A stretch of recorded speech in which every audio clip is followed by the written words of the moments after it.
젊은 세대와 나이 많은 세대는 아무래도 소통이 잘 안 됩니다. တကယ်အသက်ငယ်တဲ့လူတွေနဲ့အသက်ကြီးတဲ့လူတွေကောင်းကောင်းမွန်မွန်ဆက်တွေ့လို့ 그러나 ချိတ်ဆက်လို့မရနိုင်ဘူး 진짜 응답받을 사람은 소통이 ဒါ 됩니다. ပေမဲ့တကယ်အဖြေရတဲ့လူကဆက်တွေ့လို့ရတယ် 정상적인 세상 로얄해. 사람은 자식과 부모가 깊은 대화가 잘 안 되어집니다. များစွာသောလူတွေကမိဘတွေစီကနေဝမ်းမြောက်မှုတွေ 왜냐하면 차이가 많기 때문에요. မရနိုင်ဘူးဘာဖြစ်လို့လဲအသက်အရွယ်ရန်ကွာခြားလို့ဖြစ်တယ် 받을 사람은 부모님과 대화가 되어집니다. ဒါပေမဲ့အဖြေရတဲ့လူတွေကမိဘတွေနဲ့ကောင်းကောင်းမွန်မွန်စကားပြော 꼭 기억해야 됩니다. ဖော်ရွယ်လို့ရတယ်ဒါ 우리가 축복받을 사람과 대화를 해보면 많은 대화가 되어집니다. 자, 스가 하나님의 뼈나인데. 입장으로 볼 것 같으면요. 하나님은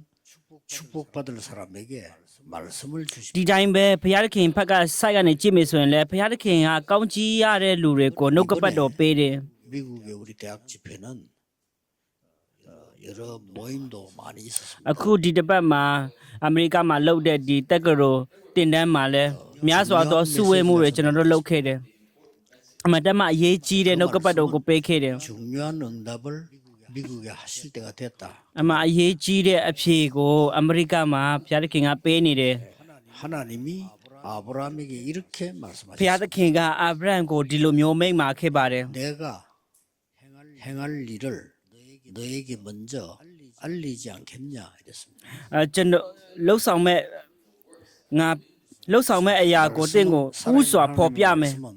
먼저 우리에게 임하고 성취가 ဒါ 됩니다. ကြောင့်အသက်ရှင်တဲ့နှုတ်ကပတ်တော်ကကျွန်တော်ရဲ့အသက်တာမှာအရင်ဦးဆုံးရောက်ရှိလာပြီးတော့မှပြီးဆုံးစေမှာဖြစ်တယ် 오늘 우리 산업인들의 큰 주제는 또 중재의 주제는 예배를 통해 모든 것을 ဒါကြောင့်ဒီနေ့လုပ်ငန်းရှင်တွေထဲမှာအရေးကြီးတော့အဓိကအပိုင်းကတော့ဝတ်ပြုကိုးကွယ်ခြင်းအပြင်အရာအားလုံးကိုဝတ်ပြုကိုးကွယ်ခြင်းကအရာအားလုံးကိုဖြစ်စေတယ် 사도행전 2장 42절입니다. တမန်တော်2:42ဖြစ်ပါတယ် 이번에 우리 중요한 그 메시지들이 나가진 게 내가 어디에 있는가를 ဒီတစ်ပတ်မှာအရေးကြီးတဲ့ message ကိုကျွန်တော်တို့စစ်ဆေးရမှာဖြစ်တယ်ကျွန်တော်ကမိမိကဘယ်နာမှာရှိတယ်လဲဘယ်နေရာမှာရောက်နေတယ်လဲ 이게 다지요. ဒါကိုစစ်ဆေးဖို့လိုအပ်တယ် 그러고 내가 그리스도께서 주신 그 속에 있어야 된단 တ 말이죠. ကယ်လို့အများကျွန်တော်ကခရစ်တော်ပေးတဲ့အရာတွေထဲကနေရှိနေသလား 확인되어야 되겠죠. ဒါကိုကျွန်တော်တို့စစ်ဆေးဖို့လိုတယ် 그리고 우리에게는 우리도 모르게 ကျွန်တော်တို့ရှိမှာကျွန်တော်တို့တောင်မတိတဲ့ 사탄의 망대 စေရမန်နဲ့ရဲ့ရေးတိုက်ကရှိတာဖြစ်တယ် 그것 때문에 안 되는 겁니다. အဲ့ဒီရေးတိုက်ကြောင့်ကျွန်တော်တို့ကမဖြစ်နိုင်တာဖြစ်တယ် 영적인 병이야. အဲ့ဒီရေးတိုက်ကြောင့်ပဲဝိညာဉ်ပိုင်းဆိုင်ရာယောဂဆွေးကတ်တာဖြစ်တယ် ဒါကြောင့်အဲ့ဒီစေရမန်နဲ့ရဲ့ရေးတိုက်ကနေဘုရားသခင်ရေးတိုက်အဖြစ်ပြောင်းလဲပါ 이 속에 내가 있어야 된단 ဒီ 말이야. ဘုရားသခင်ရေးတိုက်အထင်းမှာပဲကျွန်တော်တို့ရှိရမယ် 이게 1강이었습니다. ဒါကတော့အခန်းသစ်ဖြစ်ပါတယ် 그러면은 나는 누구와 만나고 ဒါဆိုရင်ကျွန်တော်ကဘဒူနဲ့တွေ့ဆုံနေတယ်လဲ 이게 굉장히 ဒါဘဒူနဲ့တွေ့ဆုံတယ်လဲဆိုတာအရင်ရေးကြီးတယ် 친한 사람하고 만나지겠죠. ယုံကြည်သူတွေနဲ့ကျွန်တော်တို့တွေ့ဆုံတယ် 또 많은 사람들은 아 저 사람 참 인재야 하고 가까이 하겠죠. မြတ်စွာဘုရားလူတွေကအော်အဲ့ဒီပုဂ္ဂိုလ်ကတော်တက်တဲ့လူပုဂ္ဂိုလ်ဖြစ်တယ် 정상적인 얘기입니다. ဒါတကယ်ရှင်းမြတ် 또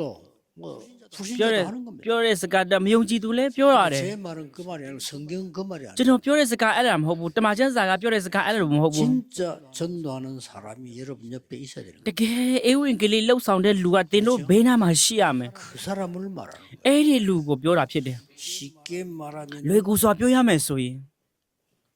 24, 25 영원 시간표에 맞는 24 25ထာဝရဆိုတဲ့ဒီအချိန်နာရီထဲမှာတွေးဆုံဖို့ဖြစ်တယ် 반드시 5가지 흐름은 있습니다. 그 속에서 အကံ 만나면서 အမှန်စီကြောင်၅မျိုးရှိတယ်အဲ့ဒီအထဲမှာကျွန်တော်တို့တွေးဆုံရမှာဖြစ်တယ် 그래서 많은 건 있습니다만은 이런 ဒါကြောင့်များစွာရှိပေမဲ့လဲ 앞으로 전도자와 많은 렘넌트들이 있는데 이 만남이 이루어지는 이게 축복이단 말이에요. အနာဂတ်မှာဆိုလို့ရှိရင်အေဝံဂေလိဆရာတွေနဲ့ဒီ remnant တွေတွေ့ဆုံခြင်းကတကယ်ကောင်းကြီးဖြစ်မှာဖြစ်တယ် 어떤 미래를 ဒါဆိုရင်ကျွန်တော်တို့ဘယ်လိုမျိုးအနာဂတ်ကိုပြင်ဆင်ရမှာလဲ 물론 300% 준비해야 아. 됩니다. 300 ရာခိုင်နှုန်းကိုပြင်ဆင်ရမှာဖြစ်တယ် 300% 아닙니다. ဒီတိုင်း300 ရာခိုင်နှုန်းမဟုတ်ဘူး 우리는 재창조의 축복을 ဒု 누려야 တိယအသက်တစ်ဖန်ဖန်ဆင်းခြင်းရဲ့ကောင်းကြီးမင်္ဂလာကိုရရှိရမှာဖြစ်တယ် 기념비적인 တင်တို့က 축복을 အထိန် 남겨야 되는 အထိန်အမှတ်တွေကိုတကယ်ကြံခဲ့ရမှာဖြစ်တယ် 이번 강의였습니다. ဒါကတော့ဒီတစ်ပတ်သင်ခန်းစာဖြစ်တယ် 오늘은 한 발자국 더 나가야 됩니다. ဒီနေ့ကတော့နောက်ရှေလန်းတလန်းပြန်မှသွားမှာဖြစ်တယ် 속에 있어져야만 합니다. ဒီအထဲမှာကျွန်တော်တို့ရှိမှလှုပ်ဆောင်နိုင်မှာဖြစ်တယ် 내가 보니까 이 속에 있어. 당연하지. ကျွန်တော်ကြည့်တဲ့အခါမှာဒီထဲမှာဘယ်လိုလုပ်မလဲတဘာဝပါ 이게 안 နေ 되면 နေ 응답이 온다 안 온다 이런 단어를 쓸 수가 ဒီအထဲမှာရှိရှင်းမရှိရှင်းတဲ့အဖြေလာရှင်းမလာရှင်းဆိုတာသုံးစရာတော့မလိုဘူးဒီဝဟာရက 전도하는 사람 တကယ် 다른 도움 말고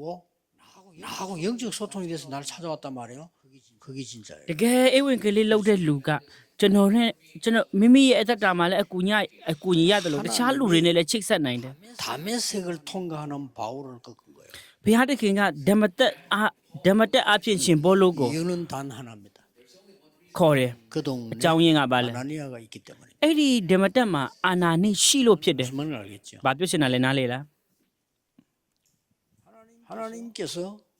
그냥 하시는 게 아니고 전체 영원한 계 가지고 계시기 때문에 이런 시대적인 개념의 축복 속에 그게 내가 ဘုရား 있어서야 သခင်ကဒီတိုင်းလှုပ်ဆောင်တာမဟုတ်ဘူးထာဝရအရာကိုခြံခဲ့ရမှာဖြစ်တဲ့အတွက်ကြောင့်အဲ့ဒီအထိန်အမှတ်ကိုဖြစ်စေတဲ့အဲ့ဒီနေရာမှာကျွန်တော်ရှိရမှာဖြစ်တယ် 적용시키는 겁니다. 이번 강의는 이걸 찾아라. 여기 있어야 된다 이거란 ဒီ 말이에요. ကဲဒီနေ့နှုတ်ကပတ်တော်ကိုအတုံးချဖို့လိုအပ်တယ်ဒီတစ်ပတ်မှာနှုတ်ကပတ်တော်ကရှားဖွေးပါ 그런 정도가 아니고 여기 있어줘야 အဲ့လောက်တော့မကဘူးကျွန်တော်တို့ကအဲ့ဒီနေရာမှာရှိရမယ် 이걸 체킹돼야 돼. အဲ့ဒါကိုကျွန်တော်တို့စစ်ဆေးဖို့လိုအပ်တယ် 제가 받은 축복 중에 하나란 뭐냐니까 가는 교회마다 저는 이유 없어. 이유 있다는 자체가 틀린 겁니다. 뭐 때문에 이유가 있습니까? ကျွန်တော်ကဒါကြောင့်ရရှိတဲ့ကောင်းချီးမင်္ဂလာထဲမှာကျွန်တော်သွားတဲ့အသင်းတော်တိုင်းမှာအကြောင်းပြချက်မရှိဘူး 하나님의 언약이 있는데 다른 걸로 내가 낙심할 이유가 없잖아요. ဘုရားသခင်ရဲ့ပဋိညာဉ်ဖြစ်တဲ့အတွက်ကြောင့်တခြားအကြောင်းအရာနဲ့ကျွန်တော် 교회 상황 따라 모든 လက်မြောက်အရှုံးပေးလို့မဖြစ်ဘူး 하지 마라 어떤 너- 말고 하라면 하고 그러면 되지. အသင်းတော်မှာလှုပ်ဆောင်မှာမလှုပ်ပါလှုပ်ရမယ်မလှုပ်ရအဲ့လိုမျိုးထက် 다른 비밀. အဲ့ဒီလိုမျိုးအထင်းမှာတခြားသောအရာလျှို့ဝှက်ချက်ရှိတယ် 정말 전도하는 사람. တကယ်ကျွန်တော်သွားတဲ့အသင်းတော်တိုင်းသွားတဲ့နေရာတိုင်းမှာတကယ်အဝင်ကလေးလှုပ်တဲ့လူတွေနဲ့တွေ့တယ် 있어가지고 총동원 이런 거 말고 진짜 전도하는 사람. တကယ်စစ်မှန်တဲ့အဝင်ကလေးလှုပ်တဲ့လူတွေနဲ့ကျွန်တော်တွေ့တယ် 저는 가는 곳마다 만나. ကျွန်တော်ကသွားတဲ့နေရာတိုင်းမှာတွေ့တယ် 근데 그 사람들은 내게 배우겠다고 뭐 얘기하는데 아닙니다. 저는 그 사람 때문에 은혜 받아요. ဒါကြောင့်ကျွန်တော်ကအဲ့ဒီလူစီအားဖြင့်ဂျေစုကိုခံစားရတယ်အဖြေရတယ်ကျွန်တော်အံ့ဩလောက်အောင်တကယ်မပြောနိုင်လောက်အောင်ကျွန်တော်ကသူတို့စီကနေကျွန်တော်တင်ယူရတယ် 그런 곳곳에 교회마다 ဒါကြောင့်သွားတဲ့နေရာတိုင်းမှာအသင်းတော်တိုင်းမှာအဲ့ဒီလိုမျိုးကျွန်တော် 그리고 그 တင်ယူမှု 사람과 တွေ 같이 ရှိတယ် 전도를 해요. သွားတဲ့နေရာတိုင်းမှာအဲ့ဒီလို 저는 엄청난 은혜 အ 받았어요. မြဲတမ်းဘုရားသခင်စီကကြီးမားတဲ့အကျေးဇူးတော်ခံစားရတယ်တကယ်ဒီလိုမျိုးကြီးစုတော့ကျွန်တော်မခံစားရဘူးဆိုရင်မလုပ်နိုင်ဘူးဟုတ်တယ်မလား 한 개 나오는 게 ဒါဒီလိုမျိုးလုပ်တဲ့အခါမှာထွက်ပေါ်လာမယ့်အရာရှိတယ် 예배입니다. အဲ့ဒါအရေးကြီးဆုံးကတော့ကိုယ်ကိုယ်ချင်းဖြစ်တယ် 예배가 가장 큰 축복이 돼요. ဒီလိုမျိုးအရာအလုံးထက်ပြုကိုယ်ကိုယ်ချင်းကအမတန်မှအကြီးမားဆုံးသောကောင်းချီးမင်္ဂလာဖြစ်တယ် 그런데 예배가 모든 문제를 해결해요. ဒါကြောင့်ဝတ်ပြုကိုယ်ကိုယ်ချင်းကပြဿနာအားလုံးကိုလည်းဖြေ 그러고 ပြေးလေးစေနိုင်တယ်ဖြေရှင်းပေးနိုင်တယ်ပြီးတော့မှအနာဂတ်ကိုလည်းမြင်နိုင်တယ် 미래가 확실하게 보이는데 내가 헤맬 필요는 없잖아요. အနာဂတ်ကိုချင်းရှင်းလင်းလင်းမြင်ထားတဲ့အတွက်ကြောင့် 여러분의 미래가 ကျွန်တော် 확실한 စိုးရိမ်စရာမလိုဘူးအနာဂတ် 굳이 내가 ဒါ 염려할 ကြောင့်သင်တို့ရဲ့အနာဂတ်ကရှင်းလင်းပြီးသားအနာဂတ်ကတည်ရှားပြီးသားဖြစ်တဲ့အတွက်ကြောင့်စိုးရိမ်စရာတုန်လှုပ်စရာမလိုဘူး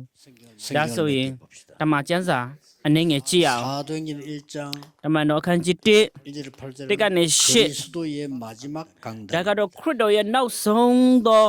သင်ခန်းစာဖြစ်တယ် 여기서 망대 여정 이정표가 소개됐지만 디네아마. 세 가지가 ဒီနေရာမှာရေးတိုက်ခရီးစဉ်လိုက်ညွတ်မှတ်တိုင်ရှိပေမဲ့လည်းဒီ၃ခုကိုကောင်းစွာမြင်ဖို့ဖြစ်တယ်ပထမတစ်ခုကတော့အချိန်နဲ့တဘာဝလွန် 소홀한 시간이에요. ဝတ်ပြုကိုးကွယ်ခြင်းကအချိန်နဲ့တဘာဝကိုလွန်တဲ့အရာဖြစ်တယ် 이미 와 있고 온단 말이야. 2, 3, 7, အခု 5천 ရောက် 정도의 축복. ရောက်ရှိပြီးသားဖြစ်တယ်ဒါပေမဲ့နှစ်3ခုနိုင်ငံလူမျိုး9000ရဲ့ကောင်းခြင်းမင်္ဂလာ 왜 내가 여기에서든지 나와 전무. ဘာကြောင့်ကျွန်တော်တို့ကဒီနေရာမှာရှိတယ်လဲရှေ့နိုင်မရှိနောက်နိုင်မရှိတဲ့အဖြစ် 무조건 열심히 해야 되지. 그러나 그거는 기준이 아닙니다.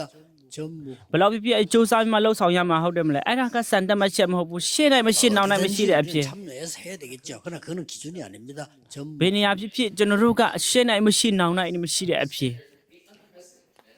이 언약을 붙잡고 ဒီပရိယန်တရားကိုကင်ဆွဲပြီးတော့မှ 내려간 거예요.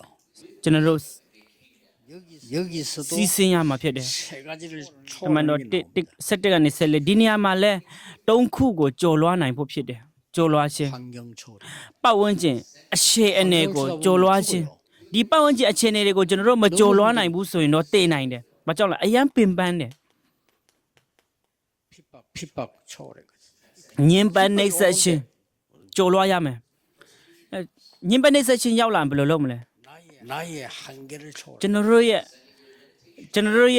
အကန့်အသတ်တွေကိုလည်းကြော်လွှားရမှာဖြစ်တယ် 나는 한계 있지. ။ဘယ်လိုဖြစ်ဖြစ်ဒီပတ်ဝန်းကျင်အခြေအနေညင်စေခြင်းဒီကျွန်တော်တို့ရဲ့အကန့်အသတ်ဒါကိုကြော်လွှားရမှာဖြစ်တယ်။ဒါကိုကြော်လွှားခြင်းကိုဝတ်ပြုခြင်းနဲ့ဆုတောင်းခြင်းလို့ခေါ်တယ်။ 오로지 힘쓰는 ဆုတောင်းတဲ့အခါမှာတကယ်ဘုရားသခင်စီကစစ်မှန်တဲ့ခွန်အားရရှိမှာဖြစ်တယ် 드디어 이게 ဒီအချိန်မှာနောက်ဆုံးဒီရာထွက်ပေါ်လာမှာဖြစ်တယ်မန်တော်နှစ်40နှစ်ဝပြုတ်ကိုကိုွယ်တဲ့အခါမှာထွက်လာမဲ့အရာဖြစ်တယ် 네 가지 나왔죠. ဒီနေရာမှာကြီးမားတဲ့အရာ3ခု 사도의 가르침을 따라 ပထမဦးဆုံးကတော့တမန်တော်တို့ဤဆုံးမဩဝါဒကိုခံယူခြင်း 다섯 흐름입니다. အဲ့ဒါကနှုတ်ကပတ်တော်စီကြောင်5မျိုးကိုပြောတာဖြစ်တယ် 되겠어 안 드려야 되겠어. 다섯 မ 가지 နေ့ဖြန်ကျွန်တော်တို့ဝပြုတ်ကိုကိုွယ်တဲ့အခါမှာ 정확하게 ဒါ 따라 ဒီစီကြောင်5မျိုးတဲချာကျွန်တော်တို့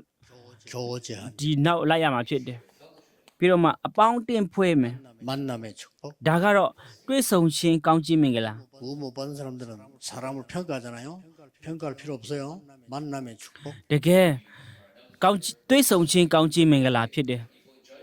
ကျွန်တော်တို့ဝေဖန်ဖို့မဟုတ်ဘူး 똑같은 상황이 아니라고 하는데 똑같은 상황에 지금 저 초대교회는 톡 보니까 이 사람이 와 있는 거야. တကယ်ကနေဦးအတင်းတော်မှာဆိုလို့ရှိရင် 왜냐? 숨어서 왔다. ဘာကြောင့်လဲအသက်ဆွင့်ပြီးမှလာတဲ့အတွက်ကြောင့်အိုးဒီလူလာတယ်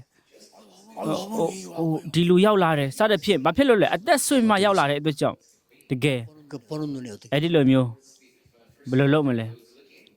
너무 반가워. တကယ်ကျေးဇူးတင်ဝမ်းမြောက်ပါ 손잡고 울었어. တကယ်လက်ကိုကိုင်မှငိုမှာဖြစ်တယ် 이게 초대교회. အသက်ဆွေးမလာတဲ့အတွက်ကြောင့်ဒါကနဦးအသင်းတော်ဖြစ်တယ်။ဒါအချင်းတွေကအခုမတူဘူး 지금은 더 심합니다. ။အခုပိုလို့တော့ကျွန်တော်တို့ 영적으로 တတိထားဖို့ဖြစ်တယ် 여러분을 완전히 분리시킬 수밖에 없는 상황 속에서 지금 복음 따라와. ။ဝိညာဉ်ပိုင်းမှာတကယ်ဒီလိုမျိုးခက်ခဲတဲ့အခြေအနေမှာဒီ 떡을 떼며 ပြီးတော့မှ 날마다 မုံကိုဖေးရှင် 구원의 감격이 있을 때. ဒါကြောင့်နေ့တိုင်း 오늘 구원의 감격이 အစင်အ 없잖아요. မြဲလှုပ်ဆောင်တယ်လို့ပြောတယ် 왜 감격이 없냐? 그냥 받았으니까. ။ကေတင်ချင်း 날마다 떡. ကေတင်ချင်းတို့ရောက်တော့သူတွေနေ့စဉ်မပြတ်ရှိတယ်လို့ပြောတယ်။နေ့တိုင်းမုံကိုဖေးတယ်ပထနာပြုတယ်လို့ပြောတယ် 기도해. ပြီးတော့မှဆုတောင်းခြင်းရဲ့ခွန်အား 기도하기에 전혀 힘쓰는 ဆုတောင်းခြင်းအားဖြင့်လုံးဝခွန်အားကိုရယူတယ် 이게 주일날 일어나. ဒါကတော့ဥပုပ်နေ့မှာတနင်္ဂနွေနေ့မှာထွက်ပေါ်လာမဲ့ 그리고 အမှုအရာဖြစ်တယ် 예배를 통해서 ဒါဆိုရင်ဝတ်ပြုကိုးကွယ်ခြင်းအားဖြင့် 특히 뭐가 အ 나왔죠? ထူးသဖြင့်ပါလာမလဲတမန်တော်နှစ်7:18အနာဂတ်ထွက်ပေါ်လာမှာဖြစ်တယ်ဘယ်လိုမျိုးအနာဂတ်တွေထွက်ပေါ်လာမလဲ 예언하며. 말씀인데 말씀을 그냥 미리 본 걸 보고 말해요. 예언하며. ပရောဖက်ပြုခြင်း 환상을 보며 အိမ်မက်ယူပါယုံ 꿈을 꾸리라. ယူပါယုံကိုဗျာတဲ့ယူပါယုံ 예배အိမ်မက်နမိတ် 미래가 ဒီ 보여. လိုမျိုးတွေမြင်ရမှာဖြစ်တယ် 확신이 와. တေချာ 그렇게 뭐가 생기죠? 꿈이 ဒါ 생. ကြောင့်ကျွန်တော်တို့အိမ်မက် 멀리 이렇게 보여. မြင်မှတ်ရမှာဖြစ်တယ်ဟောအဝေးမှာဗျာတိယူပါယုံအဖြစ်ကျွန်တော်မြင်ရကြမယ်ဒီလိုမျိုးကြီးမားတဲ့အမှုတွေထွက်ပေါ်လာမှာဖြစ်တယ်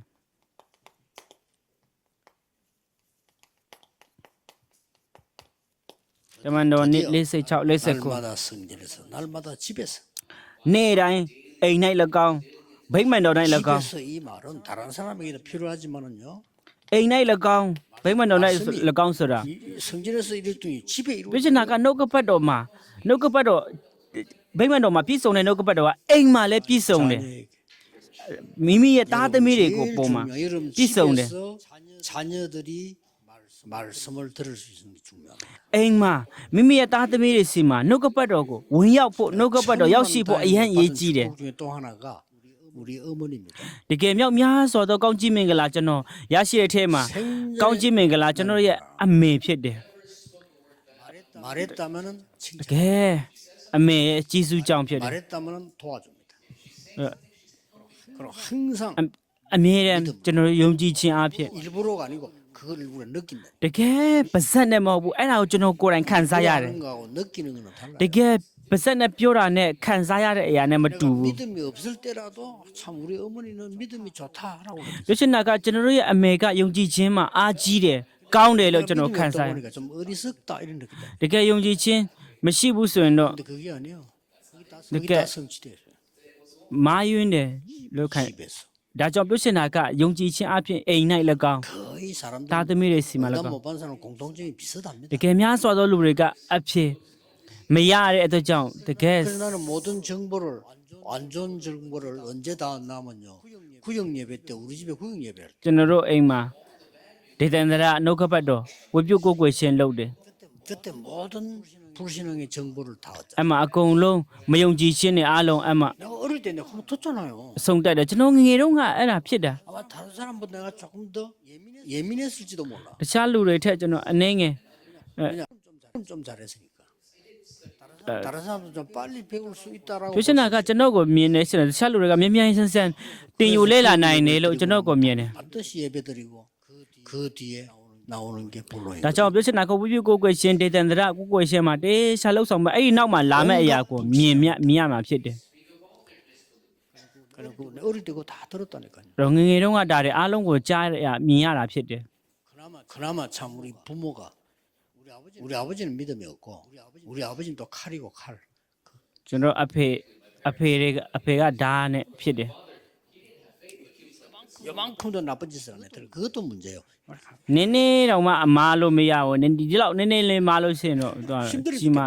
တကယ်သူပင်ပန်းခက်ခဲပြီ 딱 원칙 들어서 ဟိုကအမားမခံဘူးပြောချင်တာ 새벽 4시 기상. တကယ်မနဲ့၄နာရီမှာနိုးပြီးမှကျွန်တော်ကိုလည်းနိုးတယ် 그게 알고 어마어마한 အ 훈련인데 ရန်ကြီးမာတဲ့ 그때는 미치겠다. တင်တန်းဖြစ်ပေမဲ့လည်းကျွန်တော်အဲ့တုန်းကတော့ယူနေ 새벽 4시에 깨놓고 뭐 좋은 뜻으로 말을 하면 그러잖아. 되는데 야 남자는 새벽 사람인데 이리 얘기해야 되는데 애비가 새벽에 나갔는데 뒤져 자 있나 이 새끼. ပြောချင်တာကယောက်ျားလေးကအာယုံဦးလူသားဖြစ်တယ်၄နာရီမှာနိုးတာတကယ်ယူနေလား 자라 자라. တကယ်ယူနေလားလို့ခံစားရတယ်အဲ့တုန်းကအဖေမရှိတော့ဘူးဆိုရင်အိတ်လို့ပြောတယ်ပြောချင်တာက 그 지금 그네 체질돼 있거든요. 그래서 여러분이 집에 ဒါကြောင့်တင်းတော့အိမ်မှာ 말이 참 중요한 거예요. ဒီစကားအမှန်တမ်းအရေးကြီးတဲ့အရာဖြစ်တယ် 그리고 이제 이게 그냥 끊는 게 아니라 현장에 성취됐다. အိမ်မှာပြည့်စုံတကယ်တော့တာသနာကွင်းမှာလည်းပြည့်စုံဖို့နေရာမှာဖို့ပြည့်စုံဖို့ 그러니까 အရေး 우리가 ကြီးတယ် 정인인데 ဒါကြောင့်ကျွန်တော်တို့ကတက်တယ်ရတဲ့တက်တယ်ခံတယ်ဖြစ်မယ် 이렇게 초대기는 예배를 통해서 모든 ဒီလိုကနဦးအတင်းတော်ကဝပြုတ်ကိုယ်ွယ်ရှင်အဖြစ်ပြတဲ့ခင်ကြီးမားစွာအမှုပြုတာဖြစ်တယ် 다시 한번 예배드릴 ထပ်ပြီးမှဝပြုတ်ကိုယ်ွယ်တဲ့အခါမှာထပ်ပြီးမှဝပြုတ်ကိုယ်ွယ်တဲ့အခါမှာစစ်ဆေးရမယ့်အရာရှိတယ် 뭔 거니까 말이 쎄쎄말래. 지금도 그렇고 내일도 그렇고 여러분의 앉은 자리 있잖아요. 그게 အခုလေဒီတိုင်းပဲမနေ့ပြန်လဲဒီတိုင်းပဲအခုတင်တို့ထိုင်တဲ့နေရာမှာအဲ့ဒီတိုင်းပဲစစ်ဆေးရမယ် 아니라고 생각하십니까? အဖြစ် 병원에 한번 누워 있어 볼래요? ယောဂလူနာဘယ်လိုလုပ်မလဲ 내가 예배할 수 있다는 거. ဒါကအခုကျွန်တော်တို့ဝပြုတ်ကိုယ်ွယ်နိုင်တာတကယ်ကြီးမားတဲ့အဖြစ်ဖြစ်တယ် 오늘이 지금 이게 미래예요. ဒီနေ့အခုဒီအချိန်ကအနာဂတ်ဖြစ်တယ် 생각 없어요. 지금 맞는 말씀이니까 성취. ဒါကအခုတွေ့ဆုံတဲ့နှုတ်ကပတ်တော်ကပြည့်စုံလာမှာဖြစ်တယ် 더 중요한 ပုံမှန်အရေးကြီးတာက 하나님이 약속하신 ဘုရားသခင်ဂတိထားတော်မူသော 영원한 것이 ထာဝရအရာ 오늘 있는 거예요. ဒီနေ့ရှိတာဖြစ်တယ်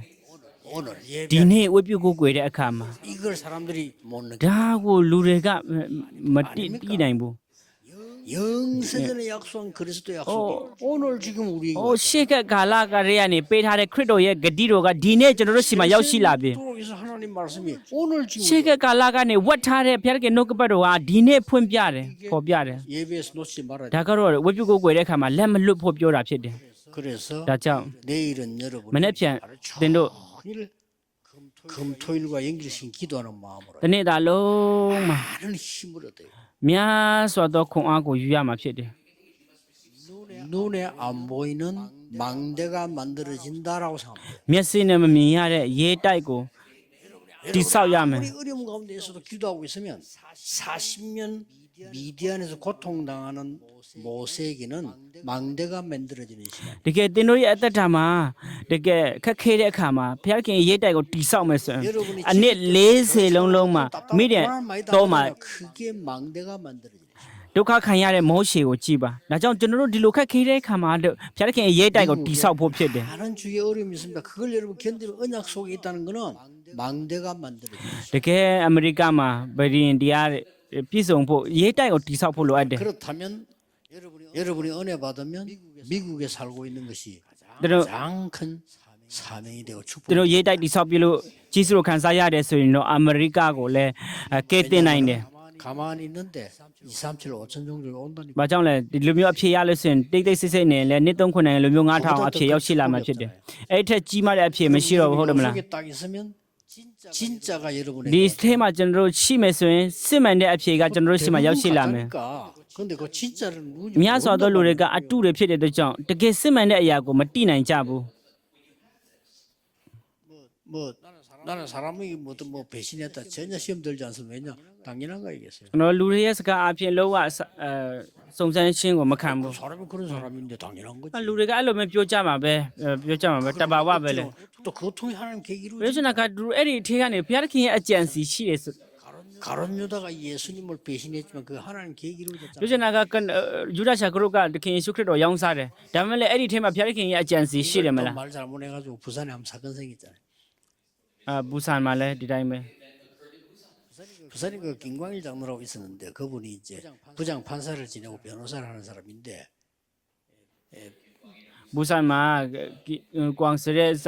အတင်းလူကြီးတယောက်ကသူက 칼럼을 부탁을 했는데 သူကရှင်းနေတယောက်ဖြစ်တယ် 그러면서 이제 그 가로주다에 대해서 쓴 거예요. သူကဘာအကြောင်းပြောလဲဆိုတော့ 말하자면 유다 샤크로. 가론 유다가 그 팔았기 때문에 이 언약이 성취됐고 그래서- 우리가 구원받았다 뭐 이런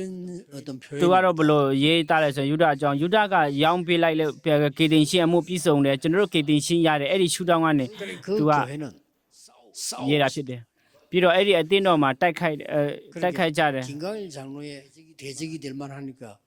힘이 좀 있는 놈들이지 싸움 붙- ဒီအဲ့ဒီကင်ကွမ်ဆိုတဲ့အတင်းလူကြီးရဲ့စကားအဖြစ်ခွန်အားရတဲ့လူတွေအစုဝေးတယ် 고발을 한 거예요. အမှအတင်းလူကြီးကတင်းထောက်လူကြီးက 가론 유다 예찬론 이래가지고 ယူဒရှာကရိုရဲ့စိတ်ဝိညာဉ်လို့ပြောတယ် 김광일 장로야 뭐 판사 출신이고 변호사인데 법적 싸움 잘하겠죠. သူကတော့ရှင်းနေဖြစ်တဲ့အတွက်ကြောင့်တရားဥပဒေအရဆိုရင်ကောင်းကောင်းသိတာပေါ့ 뭐라고 제시했냐? ဘာဖြစ်လို့သူဘာပြောလဲ 전혀 예수 안 믿는 불신자 국문학자에게 이 글을 부탁해보자. လုံးဝမယုံကြည်သူ 이 글이 가론 유다를 예찬에 မယုံကြည်သူတွေကိုဒီ 책망한 건지 စာကိုပေးမယ် 부탁해보자. ယူဒယူ 국문학 교수 6명이 가론 유다 예찬론이 아니라고 판단된 겁니다. များစွာသောဆရာတွေကတော့ယူဒရှာကရိုရဲ့ 그래 영적으로 짱구. 축복한 사람이 단 한 명도 အဲ့ဒီအတင်းတော်ကတိုက်ခိုက်တယ်ဝိညာဉ်ပိုက်ဆိုင်ရာကောင်းခြင်းမင်္ဂလာမရှိဘူးတင်ယူတဲ့အရာတွေများပေမဲ့လည်းဘာမှအတုံးမရဘူးဆုတောင်းပါမယ် 만왕의 왕 대신 주 예수 그리스도 ဘယင်တကာတို့ရဲ့ဘယင်တခင်ယေရှုခရစ်တော်ရဲ့ကျေးဇူးတော်တည်၎င်း 하나님의 무한하신 ဘု 사랑하신 ရားသခင်ရဲ့အနိုင်မဲ့သောချစ်ခြင်းမြတ်တော်တည်သရှင်တော်ဝိနော်ဘုရားရဲ့လမ်းပြသွေးဆောင်ခြင်းအပေါင်းတည် 영원 ဒီ 속에 နေ့ 있는 ထာဝရ 하나님의 사람 ထဲမှာရှိနေသောဘုရားသခင်ရဲ့လူတွေအတီးတီးပေါ်၌တော်၎င်း 지금부터 ယ 영원 ခုမှစ၍ထာဝရကာလအစဉ်မြေ 함께 계실지어다. ကာလအစဉ်မြေတည်မြဲတည်နေပါစေသောအာမင်